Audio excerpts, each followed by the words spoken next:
Today I'm going to deliver an introductory lecture on business ethics. To a certain extent, I'm going to follow the academic tradition of teaching business ethics at universities in Western countries and in Russia as well. So I will introduce you to a set of basic concepts and principles of moral judgment that are used to evaluate, to assess moral quality of business relationships and to regulate business relationships in organizational and business environments. So we will discuss the problems of workplace ethics, consumer ethics, marketplace ethics, also the issues of corporate social responsibility and so on. And as I've told on the seminars, we have to work through the contents of my lecture to clarify some of the basic ideas and principles that may seem problematic to you. And once again, just you are expected to prepare special reports based on the analysis of special papers, of articles, and just you should make kind of summary of some chapters extracted from textbooks. And I will give you the topics of these reports in advance. Okay, so you're going to work with the original texts. So today we're going to discuss a set of issues related to the problem of the relevance of ethical considerations to business relationships and activities. But of course, I'm going to provide you with a set of definitions of the basic terms such as ethics, the ethics of business activities and relationships. So that's going to be an introduction to the very idea of the subject matter of business ethics. Okay. So when we define the subject matter of business ethics, first of all, we address this discipline as the substantial part of ethics, and ethics is a normative discipline which studies morality. But specifically, we refer to business ethics or the ethics of business relationships as a form of applied ethics, because first of all, the main task is just to discover so-called moral dimension of doing business, communicating with each other in sphere of business and organizational contexts, and then to focus on the examination of business activities and relationships using a set of strategies of moral reasoning. We use the strategies of moral reasoning developed within a set of theoretical frameworks such as deontological ethical theory or utilitarian ethical theory or theory of justice or virtue ethics. And we apply these strategies of moral reasoning and evaluation to the activities of people engaged in business, in organizational communication. So the discipline involves the general study of moral standards as they apply or should apply to business institutions and to the relationships between the agents of business activity. And such a study is purposeful, it is necessary for the elaboration and implementation of the practical programs of moral refinement of the relationship between the people who work within organizations.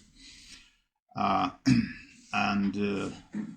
development of business ethics programs implies critical consideration of business activity in terms of its social value, legal status, and conformity to moral standards embedded in the regulated base of the complex relationships between social actors engaged in economic exchange. So let's take a look at the structure of our course. What are the main issues that are in the focus of this discipline? First of all, the subject matter. We're going to address this issue today. Ethical frameworks of ethical theories or philosophical foundations of business ethics. That's going to be the subject of the second lecture. There's a set of ethical frameworks or philosophical theories that are applied. So you see that this discipline has a really great theoretical background. As an academic discipline, business ethics has been developed due to the cooperation between managers or chief executive officers working for big corporations with the professors, those who work through the theoretical foundations of ethics as a philosophical discipline which studies morality. So you see there is a set of ethical theories that have been treated as the most applicable and the most meaningful for the refinement and improvement of the moral quality of the relationships between business agents. Of course, we use the ethics of duty or the ethics of principles, that is called deontological ethics. Another very appealing model of moral reasoning is related to the traditions of utilitarianism, utilitarian ethics, evaluating our actions and behaviors in terms of the positive consequences, in terms of the maximization of utility. Of course, theory of moral virtue, which goes back to ancient classical tradition, is of really great demand nowadays. And some new inventions, such as the ethics of caring, which has been evolved within the framework of feminist tradition, and lots of theories of justice. Then we try to apply some of the ideas developed within these ethical frameworks to the analysis of specific areas. The first one is the so-called workplace ethics, workplace relationships between employees and employees, and we use a moral rights approach. We try to analyze the basic moral rights that are assumed to be attributed to employees. And of course, we're going to talk about the correlation between rights and duties or obligations that are imposed on employees and employers, and lots of moral problems such as the conflicts of interest, for instance, or discrimination issues. So then the so-called consumer ethics, that's another substantial part of business ethics, communicating and making dealings with consumers. So applying moral standards to business relations with consumers. Lots of alternative views on the distribution of responsibilities, and the main requirement, the safety and quality of products and services. These requirements should be met, but the responsibilities may be distributed in different ways between both parties. I mean, manufacturers, producers, distributors and traders, and consumers. Marketplace ethics, applying moral standards to the relationships between agents. Market dealings, the value of market competition, anti-competitive behavior.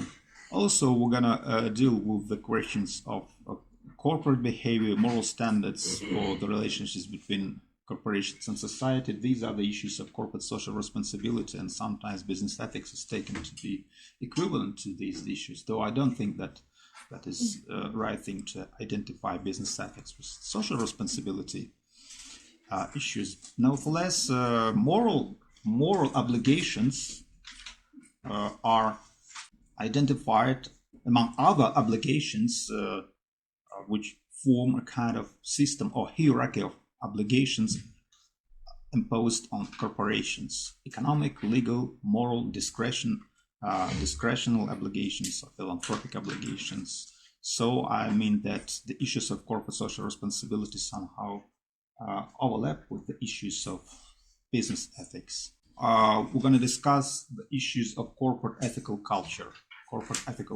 How to institutionalize ethics within organizations, how to develop ethical climate, and how to sustain ethical culture through the use of formal and informal systems. So that's our plan. And first of all, let's discuss the first issue the most difficult one. I mean, the issue of the relevance of ethical considerations and constraints to business activities. And traditionally, I begin this course with citing John Rockefeller. You know who was John Rockefeller. He once boasted that he was quite willing to pay a man an annual salary of $1 million. The man had certain qualities. What are these qualities? So we must know how to glide over every moral restraint with almost childlike disregard, and have besides other positive qualities, so scruples whatsoever, and he ready to kill all thousands of victims without murmurs. So that's a rather provocative sentence, but I think that now we have a chance just to treat it with some criticism, because even the prominent business ethics scholars such as Richard DeGeorge tried to criticize the underlying ideology which stands behind these sentention. Richard DeGeorge, for instance, claims that such talk exemplifies a myth of amoral business, a myth that has often clouded business thinking. You should make a distinction between amoral business and immoral business. Amoral means that business and ethics shouldn't be mixed, and actually they do not mix. Morality is one thing and economic rationality is another thing. So people in business are concerned with profits. That's an undisputable claim. Yeah, with producing goods and services, with buying and selling, as if economic system and the system of marketplace exchange exists somewhere in a vacuum and is separated from the rest of society. So people may not be immoral, but they are amoral. They may be not concerned with morals, and moral considerations and constraints are out of play. And moreover, the main assumption here is that moralizing may just affect negatively on the rationality of business decisions. So that's what is called the myth of amoral business, and it's a myth. And Richard DeGeorge claims with criticism that it is the dog-cat-dog rhetoric of dog-eat-dog rhetoric of the Darwin jungle, survival of the fittest. Dog-eat-dog rhetoric of the Darwin jungle. The myth of amoral business has a primitive corollary, and the fact is that this myth often enters into business thinking, and often at exactly the critical moment when an ethical decision is to be made. And this amoral rhetoric of business quickly feeds public suspicion of business, and it easily becomes part of the condemnation of business. There have been lots of business scandals and accidents, and these scandals and accidents can be taken as providing us with the proof of what the businessmen themselves have been saying all along, that there is no interest in ethics in business, only the pursuit of profit. And let's try to reconsider the myth of amoral business, to consider it critically. These are not the arguments in support of the relevance of business, of ethical considerations to business. I'm going to expose it to the arguments a little bit later. But these are the first steps towards the development of such arguments. First of all, we should address certain cases in business practice. So the first thing that should be noted, that the cases in which a relatively large and successful business choose ethics over profits are not exceptional. And the most widely cited case that is presented in lots of textbooks on business ethics is the case of Merck Corporation, that is American pharmaceutical company. Merck Corporation helped lots of people in Latin America and Africa to deal with the disease called river blindness. River blindness is a parasitic disease caused by the filarial worm, transmitted by repeated bites of infected backflies. And in 1980, lots of members of the impoverished population living near the rivers in subtropical areas of Latin America and Africa have been afflicted by this disease called river blindness. So the story goes as follows, that in 1980, research scientists working for Merck Corporation discovered evidence that one of the company's best-selling animal drugs might kill the parasite that causes this disease. So they developed a human version of the drug, but then one of the top managers confessed it was clear that we wouldn't be able to sell the medicine to these people, who wouldn't be able to afford it even at a price of pennies per year, because actually these were the people belonging to the impoverished layers of the population of Latin America and Africa. So it finally became clear that no one would buy the drug, and the company decided to give this drug called Mectizan away for free to victims of the disease. So these cases often cited as the proof of the fact that sometimes a relatively large and successful business may choose or chooses ethics over profits, and these cases are not exceptional. So though of course there may be a disputable question, there may be lots of related ethical issues posed with regard to this case. For instance, they developed this drug, but they used the financial resources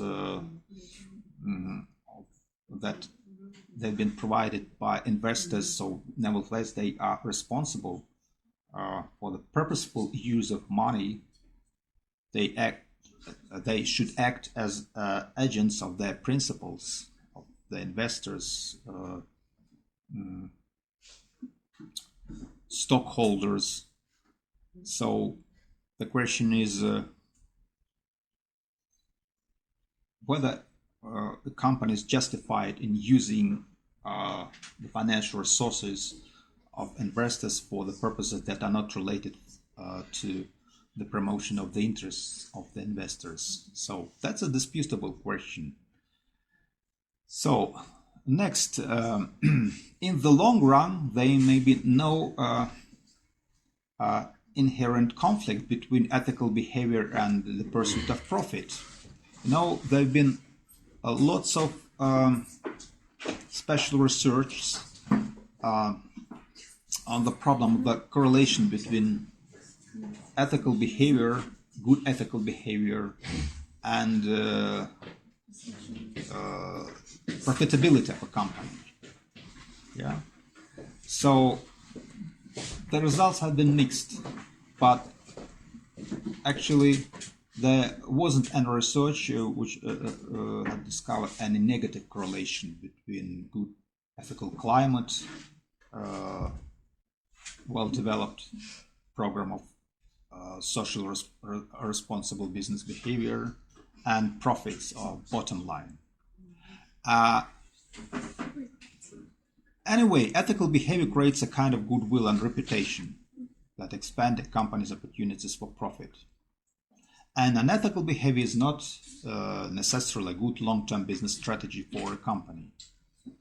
And this can be supported by common sense arguments. Just ask yourself, as an employee, you are more likely to loyal serve a company whose actions toward you are fair and respectful,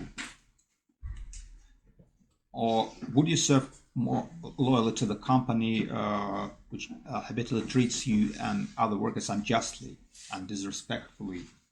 The question is quite urgent, but the answer is quite evident. So you see, these are preliminary considerations in favor of the relevance of business constraints and business ethical constraints and ethical regulation to the sphere of business activities and relationships. Actually, no, business people, they talk a lot about the legal restrictions. They talk a lot about the interference of government with business relationships and activities. But you know, legal regulation is the natural response of both society and government to the practice of immorality. In case anyone still wants to ask why ethics should be relevant to the bottom line, one might simply rely that regulation is the price business pays for bad ethical strategy. That's an argument, yeah. So let's turn to another interesting case. Professor Robert Salomon explains why ethics. In his book, The New World of Business, he sets forth several arguments and explanations that might be helpful when approaching the question why ethics posed with reference to business activities and relationships. And he begins with a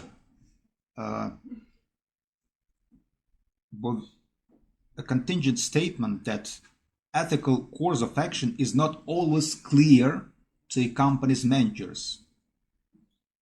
But ethical errors are likely to end careers more quickly and more definitively than any other mistake.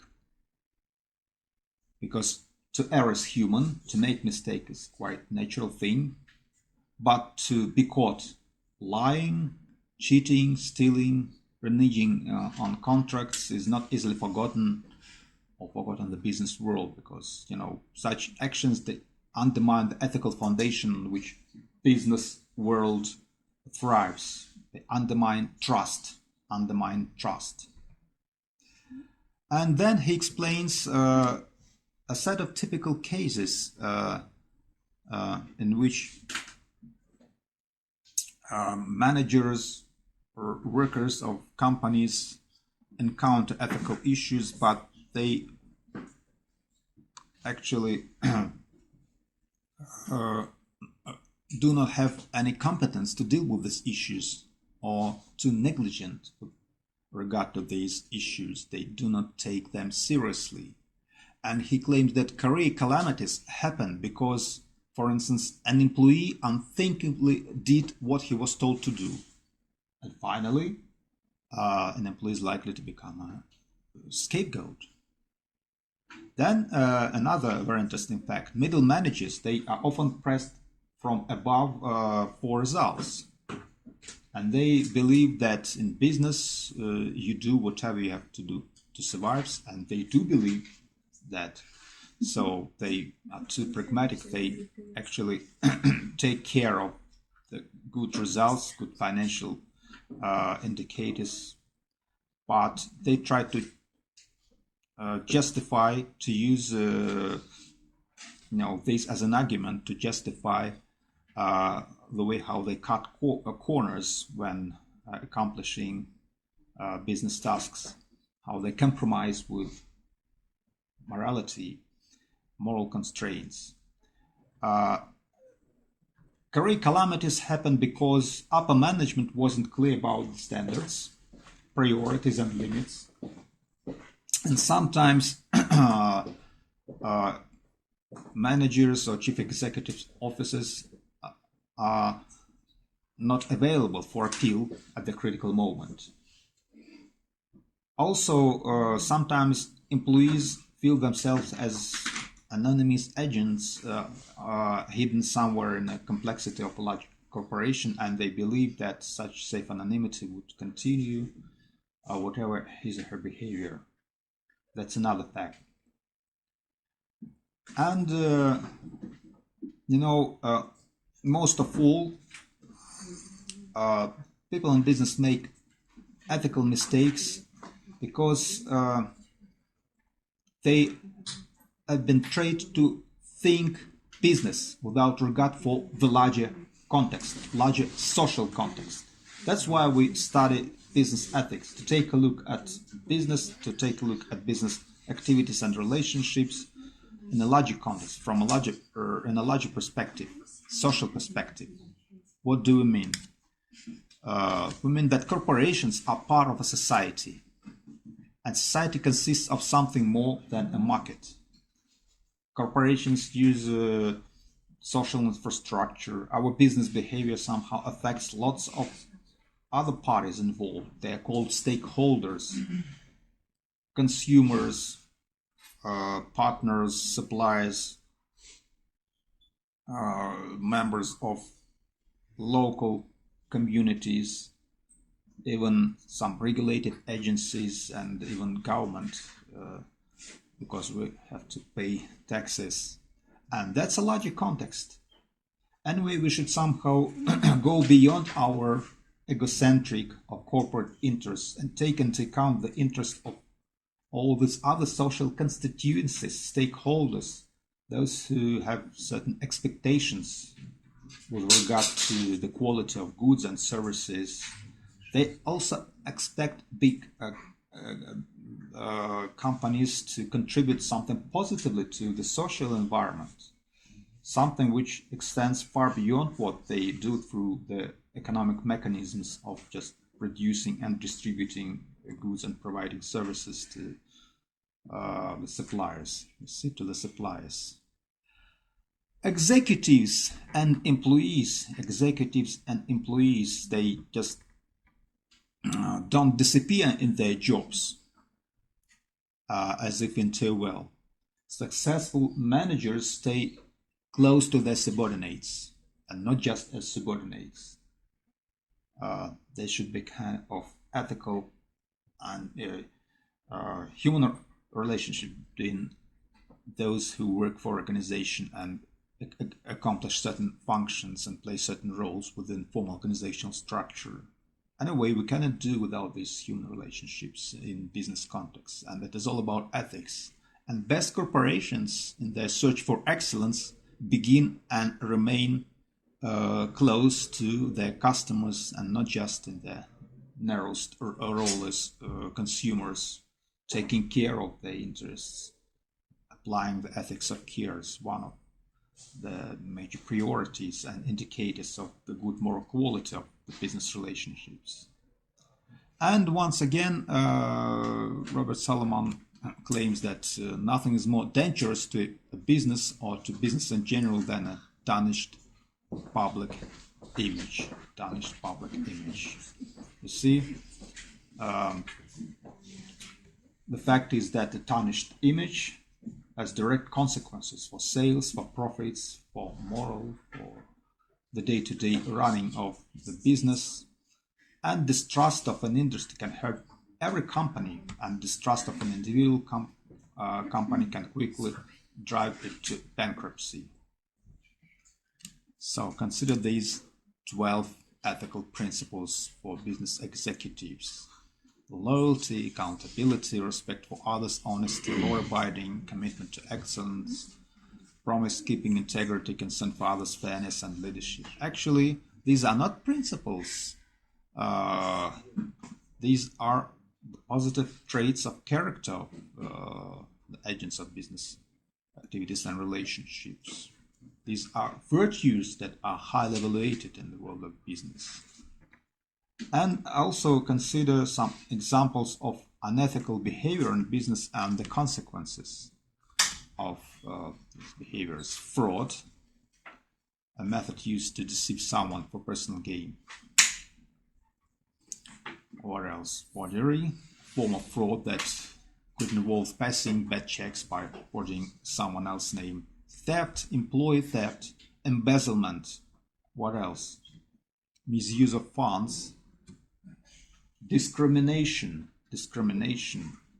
We use lots of alternative ethical theories and ways of moral judgment in order to explain why discrimination is the wrong thing to do. Violations of the norms of environmental protection. Also concealing information or using inside information. Tampering with records and so on. Lots of other issues and faced by employees, such as conflicts of interest, and we should be ready to deal with these issues. So the ethics of business activities and relationships can help people to approach moral problems in business in a more systematic way. And it presupposes that those who study business ethics are moral beings, and they wish to be even better, more thoughtful, more informed. And it doesn't change business practices unless those engaged in the practices that require moral change wish to change them. So it's of practical value. It is of practical value. Now let's explicate the very terms ethics and morality in brief, and then once again turn to the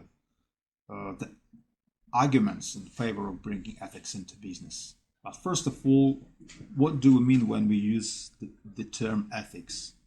As I told you, ethics is a philosophical discipline that examines one's moral standards and the moral standards of a society. It evaluates the reasonableness of those standards and reveals the implications of those standards for human life. So that means that ethics is the study of morality. Let's use this term in this way. That is a kind of investigation. Primarily, that is called normative study. When we study ethics, what kind of questions do we pose? First of all, we should identify certain norms and values. For instance, if I place value on freedom, on individual freedom, then I formulate a certain rule, respect for persons. So that means that norms are related to values that are recognized as being universal or universally meaningful. And moral standards, they can be analyzed into norms and rules, or norms and rules and values. Specific values and norms, they are combined and covered by this umbrella term moral standards. So when we study ethics, we pose the questions of the following kind. What do these standards imply for the situation which we find ourselves? Do these standards really make sense? For instance, how can we justify the claim that it is the morally wrong thing to steal from others, or to break promises, or not to carry out duties that are required or imposed by formal contracts? How can we justify these claims? That's an ethical principle. We can use that's an ethical question. We can use, for instance, a deontological ethical framework developed by Immanuel Kant. And we may appeal to at least two major features of ethical or moral standards. They should be universal, applicable to everyone, and they should be reversible. What if someone did that to you? That's the reversibility principle. What if everyone is allowed to do the same thing which we are going to do to the others. So next step is just to use these rules to make a kind of test and to test our rule of behavior or our maxim which governs our will and our practical decisions. So imagine how to apply the rule of universalizability. Can we attribute the universal value to the rule which allows to steal from everyone or to break promises? We should imagine society in which it is universally allowed and the normal thing to break promises. So the very idea of agreement, the very idea of contractual relationships will be undermined, and the institution of contracts is likely to be undermined, because it would make no sense to enter an agreement in a society when it is taken as a normal thing not to carry out duties, and when breaking promises is treated as quite normal thing to do.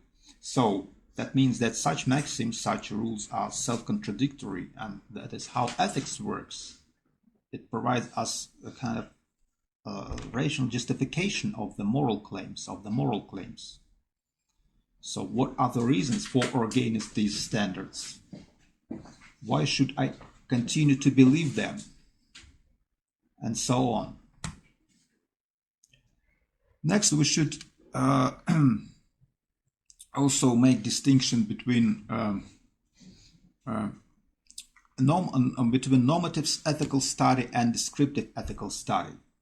Ethics is a normative discipline, first of all. The discipline which tries to reach normative conclusions, that is, conclusions about what things are good or bad, and what actions should be regulated by the rules that are formulated on the basis of the discrimination between good and bad things. A normative study aims to discover what ought to be. So when we use the term ethics, primarily we refer to the discipline which is engaged in normative study of moral standards. And the explicit purpose is to determine as far as possible which standards are correct and supported by the best reasons. Yet they may be, of course, an anthropological or descriptive study, the study of moral customs of the society. So this kind of study doesn't try to reach any normative conclusions about what things are truly good, bad, or right or wrong, and what should be done or what ought to be. A descriptive study tries to describe and explain the world without reaching any normative conclusions. And anthropologists, sociologists, they usually study things in this way. But nevertheless, we claim that business ethics, as the substantial and part of ethics, it is a form of normative and applied ethics. I'd like to draw your attention to the definition developed by Ronald Dusker. The discipline consists of the examination and evaluation of actions, social practices, institutions, and systems to determine whether and why they are good or bad, right or wrong, and whether they should be promoted or reformed, whether practical actions, practices, or systems are moral or immoral. So the main focus here is on the practical value, the applicability of those standards and strategies of moral reasoning. Business ethics is a form of applied ethics, you see. It is the study of what is moral right and wrong, and how this should apply to the activities and relationships of people engaged in business. So, you see, that's an essential thing, because ethics can be applied to any and all of the ways in which human beings relate to each other, and ethics can be applied to the many ways in which organizations and people interact. So there are lots of levels. But anyway, when we're talking about the application of the strategies of moral reasoning, of course, we should be aware of theoretical foundations of the principles and norms, because lots of alternative strategies of moral reasoning can be used in order to evaluate the moral quality of the relationships between business agents. As I've told you, deontological ethics, we can evaluate business activities and causes of action in terms of the principles that are assumed that they should govern those activities and decisions. Principles, it's in principle a wrong thing to lie or to manipulate with others, to make use of the situation which people suffer from the lack of information and competence and exploit their asymmetry of power. But of course we can evaluate the same action in terms of the positive consequences, in terms of the maximization of utility. And that's an alternative approach. You see, these strategies may even be in conflict, because utilitarian strategy may come into conflict with the considerations of moral rights and justice. By the way, the very concept of justice may seem rather controversial, because there are lots of alternative standards of justice. Distributive justice. What is the just way of distributing goods or burdens among the members of communities? How to distribute, for instance, bonuses among the members of organization? What the principle should be taken as the primary guiding principle for the decision of about the distribution of goods, for instance, or bonuses? Should we take into account the amount of labor, the amount of effort invested into the final product? The more you give, the more you get. That's capitalist justice. Or we should take into account the fundamental quality of people and the fact that they've done what their best in order to achieve their result, and we're commonly responsible for this result. That is the result of our cooperative work. Or we should also take into account the needs, individual needs. And you see, these are alternative vectors of the explication of the very concept of distributive justice. So we should be aware of this theoretical background. And then, through the analysis of moral norms and moral values, we try to determine the strategy of the application of these moral norms to the assortment of institutions, organizations, relations, and activities that call business. Consider how Manuel Velasquez defined business ethics. He claims that business ethics, as a form of normative applied ethics, studies moral standards and how these apply to the social systems and organizations through which modern societies produce and distribute goods and services, and to the activities of the people and formal relationships between the people who work within these organizations. So, I'd like to draw your attention to the distinction between at least three major kinds of ethical issues. That is how we classify issues of business ethics.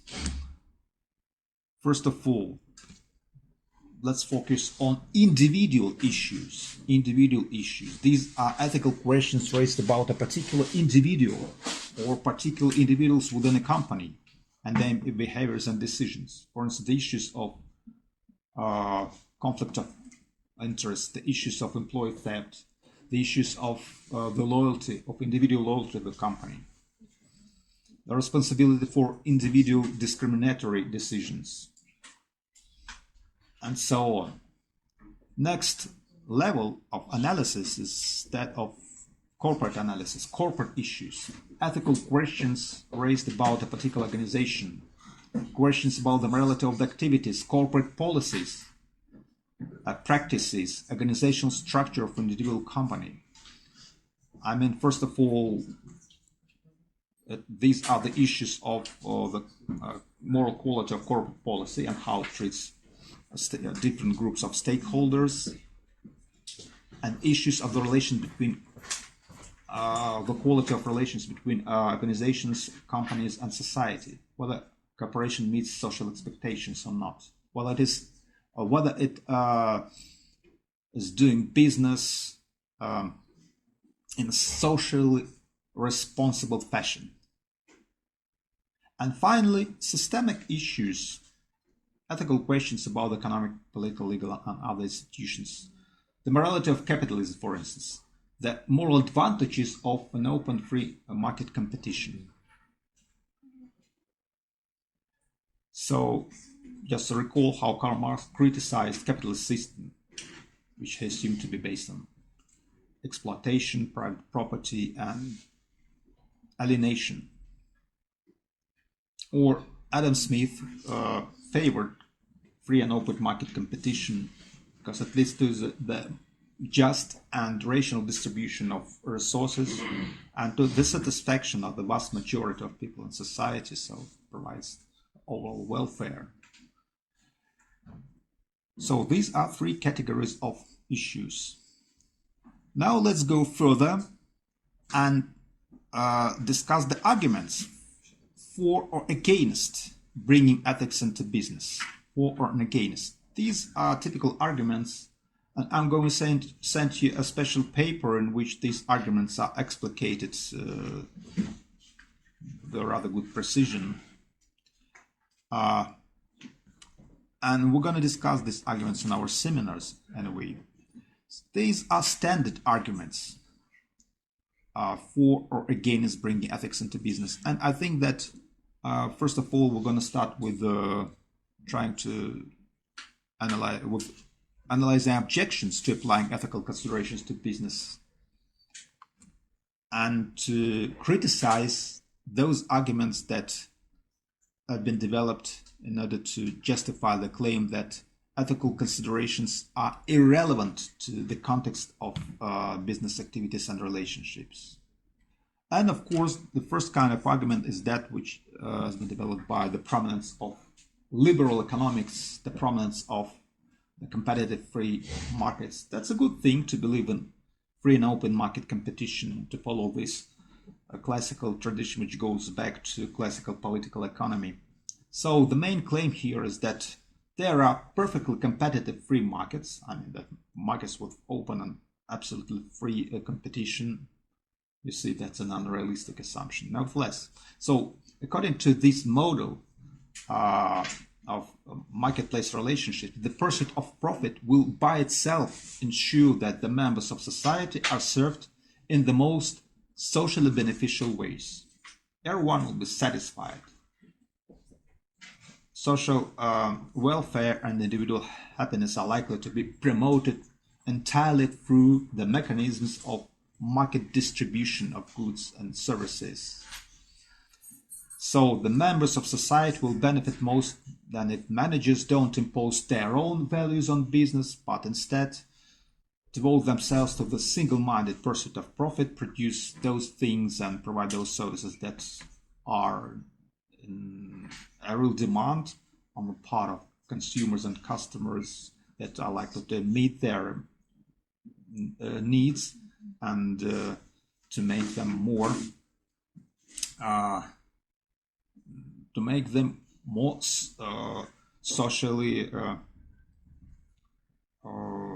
socially dignified and provided with lots of goods. That's an investment into individual happiness and social welfare. So, and how to criticize this kind of argument? For instance, the proponents of this kind of argument, they may claim that it doesn't make sense to invest into the safe and healthy work environment, to provide safe working conditions and healthy work environment.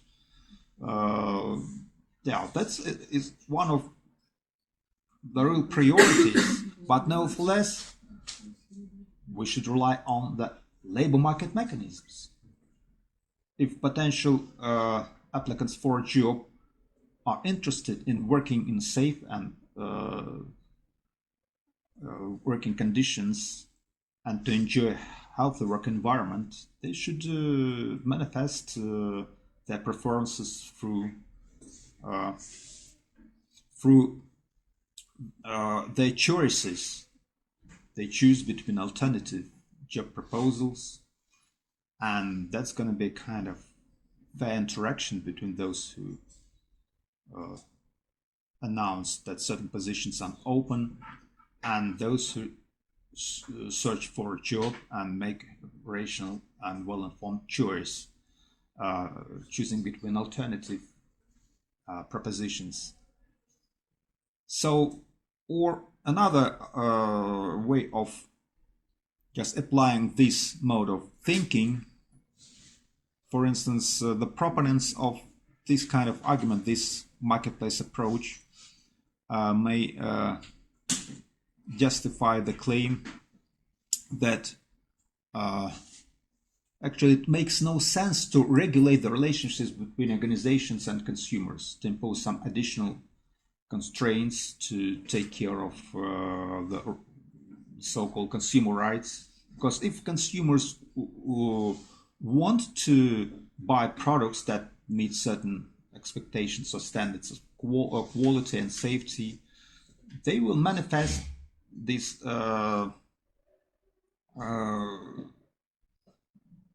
their interests and manifest these aspirations through their choices, through their purchasing activities. So that means that they're likely to reject to buy those products that do not meet the standards of safety and quality.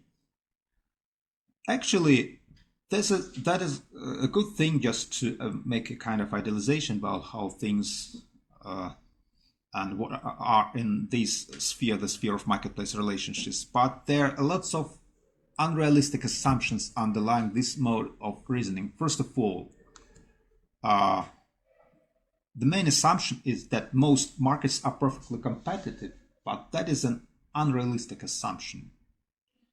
Lots of markets, they are not competitive. They tend to be oligopolies, monopolistic markets.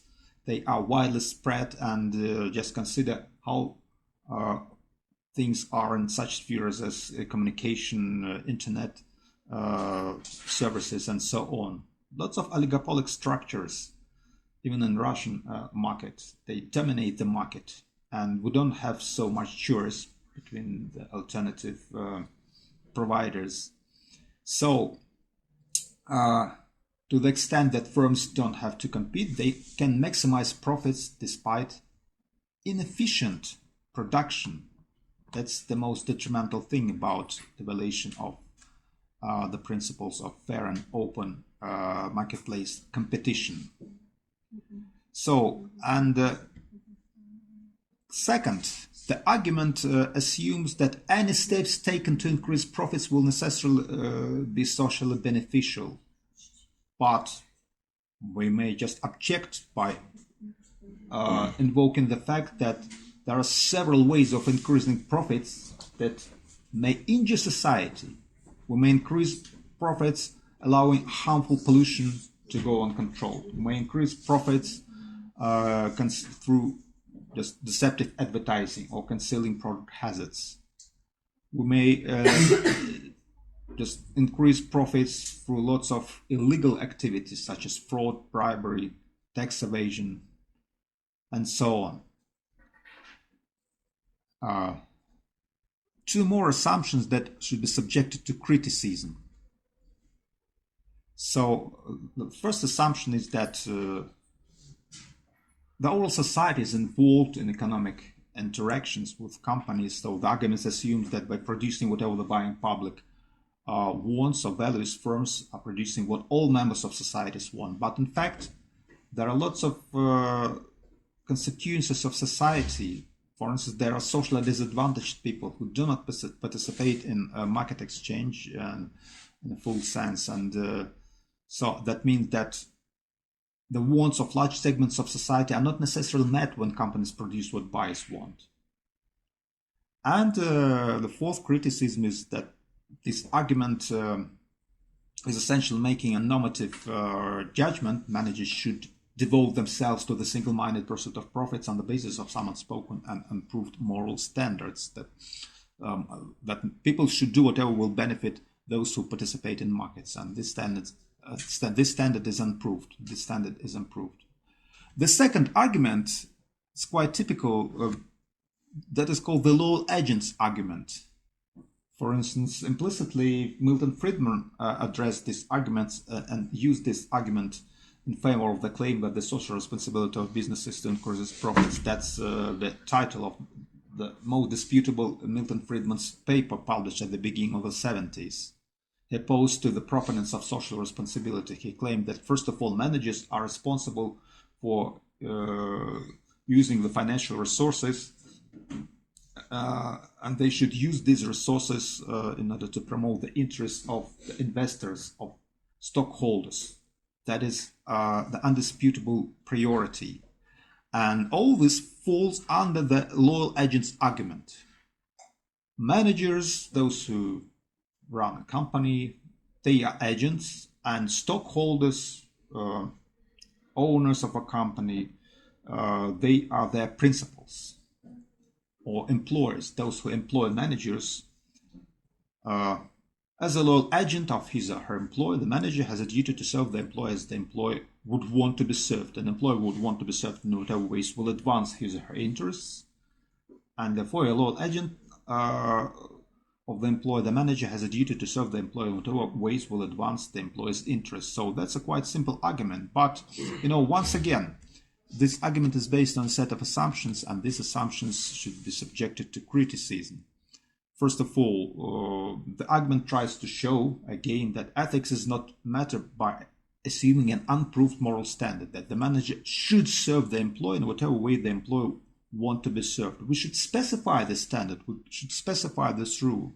Business doesn't exist somewhere in the vacuum, are separated from the rest of society. There is no reason to assume that this moral standard is acceptable as it stands. We should qualify the standards. For instance, we may just transform it into the following claim. The manager should serve the employer in whatever moral and legal way the employer wants to be served. Anyway, there's a set of norms, social norms, legal institutions, and even ethical constraints imposed on those relationships. And the next criticism is that this argument, the law agent's argument, assumes that there are no limits to the manager's duties to serve the employer, when in fact such limits are an express part of the legal and social institutions from which these duties arise. Because an agent's duties, they are defined by what is called the law of agency, the law that specifies the duties of persons, agents who agree to act on behalf of another party, the principal. Lawyers, managers, engineers, stock brokers, so on, they're all agents for the employers. Realtors, the agents of the owners of the object of ownership. And so by freely entering an agreement to act as someone's agent, then a person accepts a legal and moral duty to serve the client loyally, obediently, and in a confidential manner specified in the law of agency. See? And this argument assumes that if a manager agrees to serve an employer, then this agreement somehow justifies whatever the manager does on behalf of his employer. It's up to manager to choose the most efficient ways to promote the interest of his employees. But this assumption is false. An agreement to serve the employee doesn't automatically justify doing wrong on his or her behalf. If it is wrong for me not willing to put people's lives at risk by selling them defective products, then it is still wrong when I'm doing it for my employer. And agreements don't change the moral character of wrongful acts. The third kind of argument, sometimes morality is identified with legality. So if it is legal, then it is ethical, that it is morally acceptable. So, but there's the wrong thing to think that legal sphere is identical to ethical sphere. Of course, we do assume that existing laws reflect society's minimum norms and standards of moral good behavior, but it is not the universal norm that is not what is actually true about all laws and all legal regulations. Consider the following case. There was a financial crisis in the European Union in 2010. There was a financial company, Goldman Sachs, and it was accused of helping Greece to hide loans larger than European Union rules allowed. This company disguised the loans as currency exchangers. And these currency exchanges didn't have to be disclosed as debt. And Greece's debt, in fact, that was debt, eventually got so huge that in 2010 it threw Greece and the entire European Union into financial crisis. The managers excused themselves. They claimed that these transactions were consistent with European principles or laws governing the use and application at the time. Since it was legal, they were saying it was ethical, but this is the wrong form of reasoning. People sometimes confuse legality and morality, but they are different things. It is true that some laws require behavior that is the same as the behavior required by our moral standards. Laws that prohibit lots of wrong things such as theft, fraud, murder, and so on. Though they incorporate the fundamental universal requirements that have some moral value. And in such cases, law and morality coincide. But law and morality don't completely overlap. Moral standards of conduct are agreed upon by society and not codified in law. Moral standards are not restricted to a certain jurisdiction. An action can be illegal but morally right. That's an interesting thing. Just consider some discriminatory laws that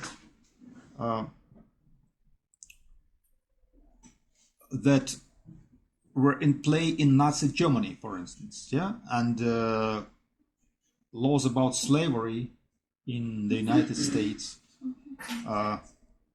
So these laws, they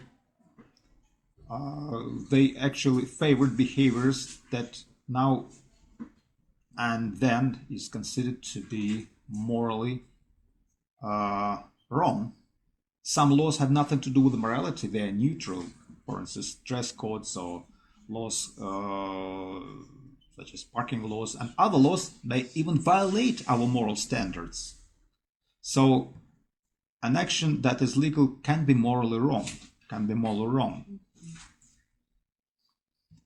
That means that to a significant extent, of course, law codifies a society's customs, ideals, norms, and moral values. And morality has shaped and influenced many of the laws. But sometimes the laws are extracted from the legal books, and that's a real problem, how to improve our positive legal system. And morality and ethics provide us with some ideal horizon for the evaluation of the existing legal rules and norms of behavior. We're talking about moral rights of employees, for instance. The right to be treated without any discrimination. The right to be provided with just remuneration for work. But now these moral rights, to a certain extent, have been recognized and codified and expressed in the form of legal requirements. So that means, first of all, we discover a set of moral rights, then we develop a set of legal institutions and give a formal expression of these moral requirements using the categories of positive law. Anyway, ethics and law, they overlap, but they're not identical. That is why it is wrong thing to claim that in any case what is legal is morally justified. Now let's turn to the arguments in favor of bringing ethics into business. And there is a set of arguments, a set of even contingent considerations. But first of all, the most general philosophical argument. Ethics should be brought into business simply because ethics should govern all voluntary human activities, and business is a voluntary human activity.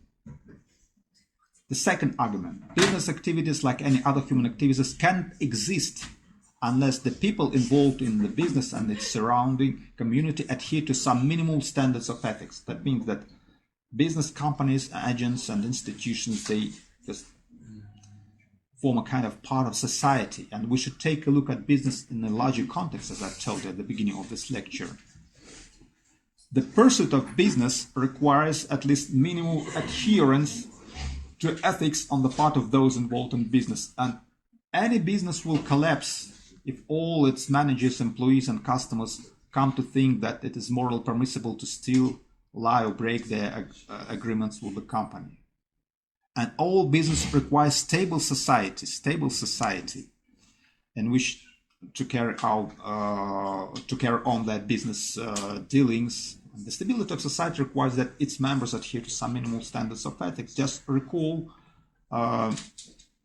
British philosopher Thomas Hobbes, who claimed that in society without ethics, a war of every man against every man is likely to occur, and in such situation life would become nasty, brutish and short. Nasty, brutish and short. Ethical considerations beside that may be consistent with the pursuit of profits. We can find lots of examples of companies where a history of good ethics has existed side by side with a history of profitable operations.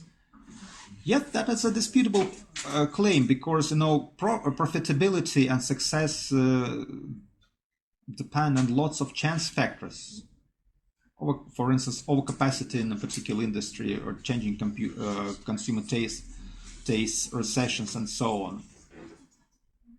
But several studies have tried to discover whether profitability is correlated with ethical behavior. The results have been mixed. But although the majority of studies has found a positive relationship between socially responsible behavior and profitability, some have found no such relationships. But no studies, however, have found a negative correlation, which would have indicated that ethics is a drag on profits. And there are good reasons to think that ethics should be brought into business anyway. And one more consideration, one more argument: in a situation when two parties in business are forced with a dilemma of choice as to cooperate or not cooperate, they must opt for mutual cooperation. Or if both cooperate with each other, each of them will benefit. That means that agents and companies should take into account not merely their own egocentric interests, but also the interests of lots of groups of stakeholders. And people in business environments are not merely driven by egocentric, single-minded pursuit of profits, but also by lots of other considerations, such as the considerations of justice. Just consider this ultimate game. That's an experiment conducted by cognitive psychologists. Sense of fairness seems to be driving subjects' behavior in such a situation when they have to decide on how to distribute these goods or a sum of money, and the expectations of fairness anyway should be met. So these expectations of fairness, they motivate agents' behavior together with some rational motivation associated with economic interests. So that means that in the long run, if interactions with others are repeated and retaliation is possible, unethical behavior can impose heavy costs on business. That means that ethical behaviors are really prospective and good long-term business behavior, the best one. Okay, that is all for today. On our next